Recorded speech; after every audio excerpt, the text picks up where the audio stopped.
ஒரு சூப்பர் ஹிட்டான சாங்ஸ் பாத்தீங்க அப்படின்னா அதர் லாங்குவேஜ்ல ரீமேக் பண்றன்னு பேர்ல கொலை பண்ணி வச்சிருப்பாங்க. சோ அப்பேற்பட்ட ஒரு 3 சாங்ஸ் தான் கைஸ் இன்னைக்கான வீடியோல பார்க்க போறோம். மூணாவதா பார்க்க போறது நம்ம மகேஷ் பாபு நடிப்புல இந்த குண்டூர் காரம் அப்படின்னு இந்த ஒரு படத்துல பாத்தீங்க அப்படின்னா நம்ம தமன்னா மியூசிக் போட்டிருப்பாரு. தெலுங்குல பாத்தீங்க அப்படின்னா இந்த ஒரு சாங் வந்து வேற லெவல்ல இருக்கும்.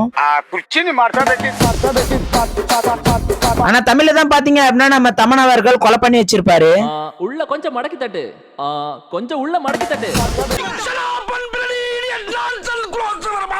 ரெண்டாவது பார்க்க போறது நம்மளோட ரன்வீர் கபூர் நடிப்பில் இருந்த அலிமல் இந்த ஒரு படத்துல பாத்தீங்க அப்படின்னா இந்த ஒரு ஹிந்தி சாங் வந்து சூப்பரா இருக்கும். ஆனா இதே தமிழ்ல டப் பண்ணி வச்சிருப்பாருங்க. ஐயோ சிரிப்பாதாக வருது. நம்ம முதல்ல பார்க்க போறது நம்ம தளபதி விஜயனா நடிப்பில் இருந்த வாரிசு படத்துல பாத்தீங்க அப்படின்னா இந்த ரஞ்சிதமே சாங் வந்து நிறைய பேர் கேட்டிருப்பீங்க தமிழ்ல. இதே டப் பண்ண தெலுங்கு சாங்ஸ் பாத்தீங்க அப்படின்னா தமிழ் ஆடியன்ஸால கேட்கவே முடியாது.